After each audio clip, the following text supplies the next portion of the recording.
Le fasting ou la cure métabolique, c'est ce qu'on va regarder aujourd'hui en comparant un petit peu les deux méthodes pour perdre du poids. C'est parti!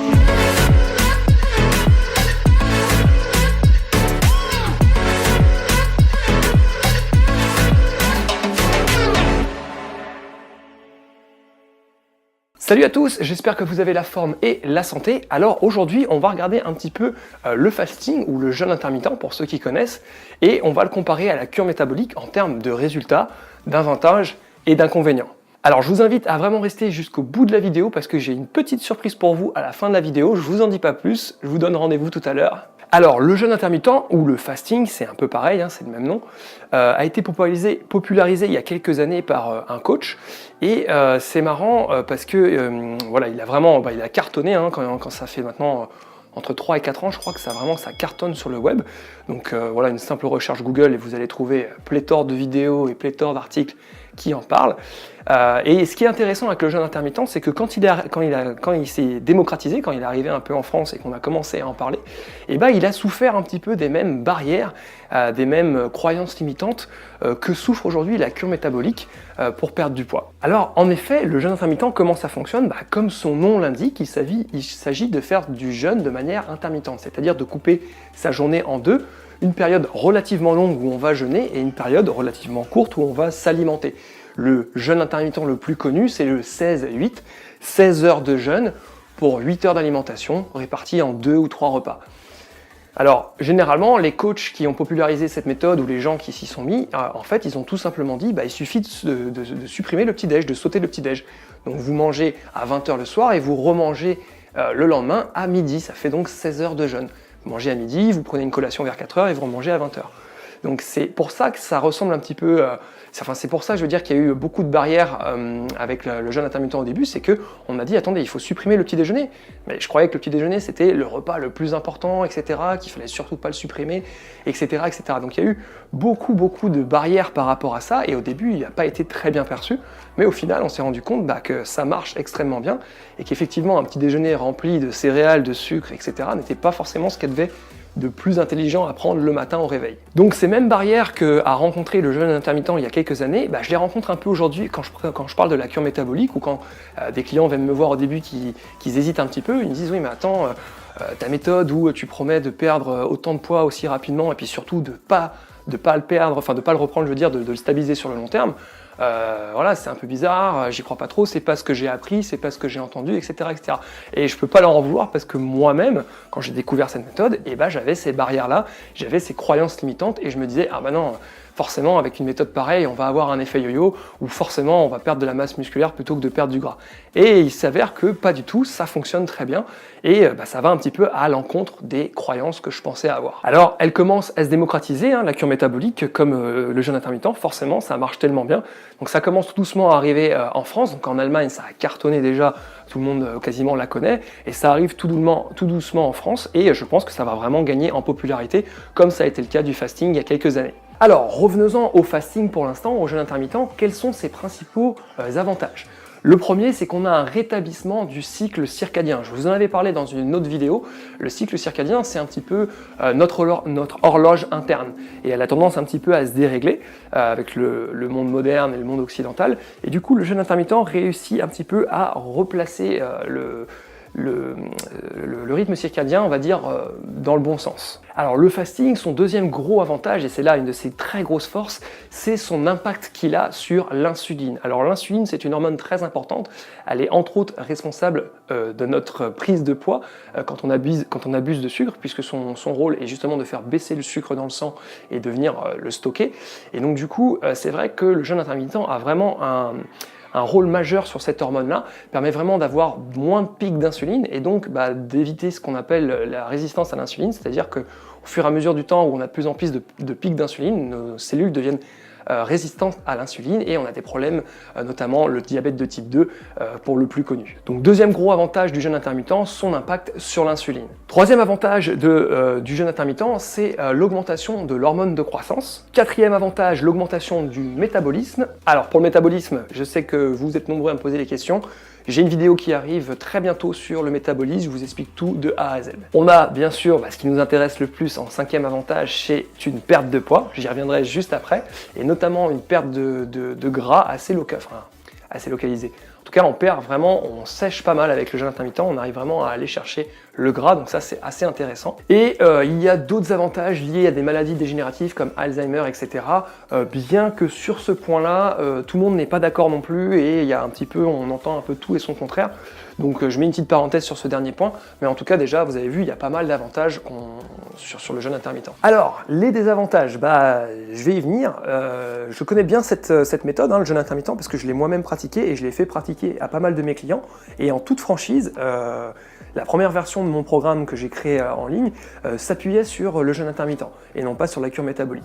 Mais à mon sens, le jeûne intermittent a certaines limites. Il y en a 4 que j'ai listées principales et je vais vous les dire aujourd'hui. Alors, le premier désavantage, c'est tout simplement que lorsque l'on arrête le fasting, le jeûne intermittent, on a tendance à reprendre du poids.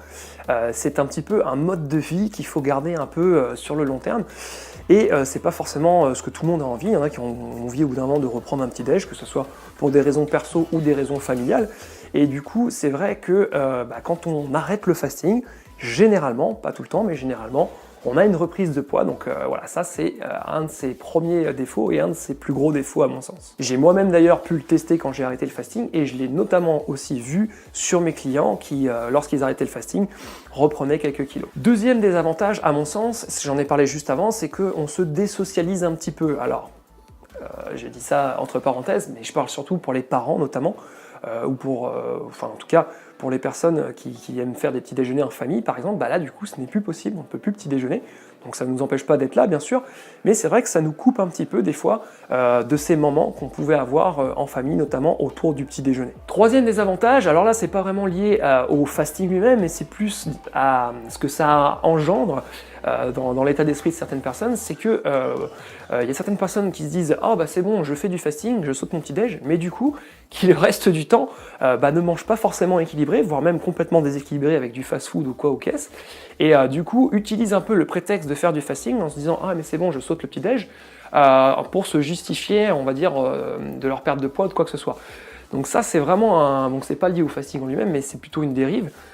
Et c'est vraiment un problème parce que avec le fasting, on jeûne pendant 16 heures, donc on ne s'alimente que sur 8 heures, donc quand on s'alimente, notre corps a vraiment besoin de macronutriments, de micronutriments notamment, enfin on a vraiment besoin d'avoir ce qu'il faut pour tourner, quoi, pour carburer, quoi. Donc si vous lui apportez pendant ce temps-là des aliments à très très basse qualité nutritive, vous allez forcément pas avoir de bons résultats sur votre santé et puis également sur votre corps, votre perte de poids ou quoi que ce soit.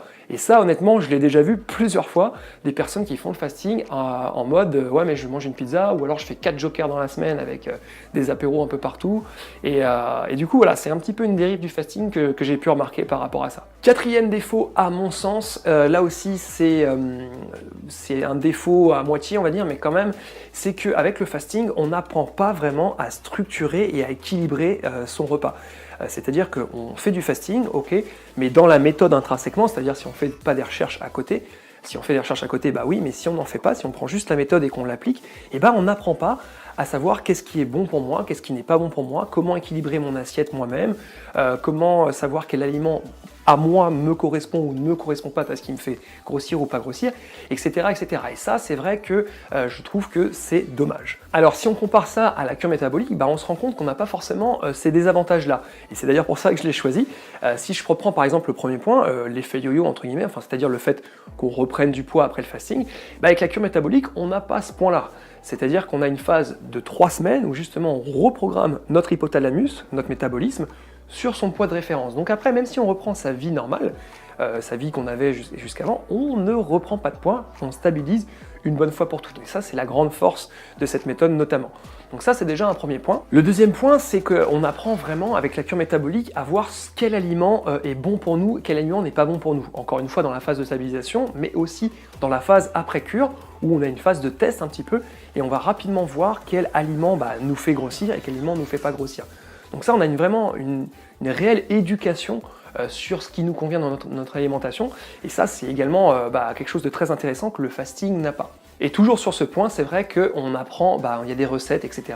dans la cure métabolique, et donc on apprend vraiment à équilibrer son assiette.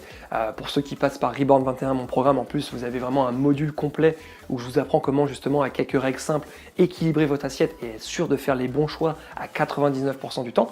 Donc on a un réel apprentissage par rapport à ça, à comment équilibrer son assiette, et c'est vrai que c'est vraiment très intéressant. Dernier avantage qu'a la cure par rapport au fasting, c'est cette action de détox profonde. La cure métabolique va vraiment opérer en vous une détox profonde, c'est-à-dire qu'on va vraiment chercher à éliminer toutes les toxines, à vraiment réavoir un corps bien sain, qui fonctionne bien, etc.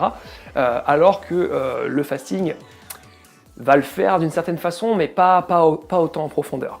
Donc voilà, ce sont à mon sens les grandes différences entre le fasting et la cure métabolique, et ce pourquoi je me suis dirigé sur la cure métabolique. Alors le désavantage de la cure métabolique, il faut bien qu'il en ait un aussi, et à mon sens, il n'y en a qu'un seul, c'est celui que je repère le plus souvent dans les messages que je reçois, c'est par rapport aux compléments alimentaires. La cure métabolique s'appuie sur des compléments alimentaires. Alors il faut savoir que c'est juste le temps de la cure, il n'y a pas de nécessité de se complémenter tout le temps, c'est juste le temps de faire la cure.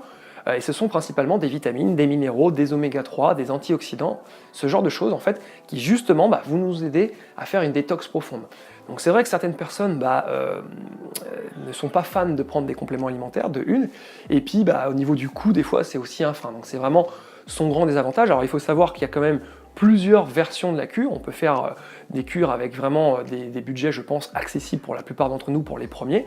Et en toute transparence, là j'ai fait quelques tests avec certains clients et certains volontaires sur une cure sans complément alimentaire, juste avec l'homéopathie, et j'ai de très bons résultats. Par contre, ça oblige d'être beaucoup plus pointilleux sur son alimentation et d'être vraiment bien plus sérieux. C'est moins pratique en tout cas, mais en tout cas ça fonctionne, donc j'ai de bons résultats. Je vous en reparlerai en temps et en heure, mais voilà, ce sont les désavantages de la cure à mon sens. Et voilà, c'est tout pour aujourd'hui, mais je vous avais parlé en début de vidéo d'une petite surprise, et donc la voici. Je vais essayer d'organiser vraiment des lives sur mon groupe Facebook une fois par semaine pour répondre à toutes vos questions. Quelles questions vous vous posez sur l'alimentation, la santé, sur la perte de poids bien sûr, la perte de gras, sur le stress, sur le grignotage, etc. Quelles sont les questions vraiment, comment je peux vous aider au maximum? Je vais organiser une fois par semaine sur mon groupe Facebook, et je vous tiendrai au courant par message, soit mail ou soit directement dans Messenger. Donc essayez d'être présent, n'hésitez pas à venir, c'est fait pour. Je passe vraiment beaucoup de temps pour essayer de vous apporter un maximum de choses, donc n'hésitez pas à nous rejoindre sur le groupe Facebook, vous trouverez le lien également dans la description. Et voilà, c'est tout pour aujourd'hui, j'espère que cette vidéo t'a plu, que tu as trouvé des informations intéressantes. N'hésite pas, si tu as des questions, à venir vers moi, que ce soit pour le fasting ou pour la cure métabolique ou même pour ce que tu veux.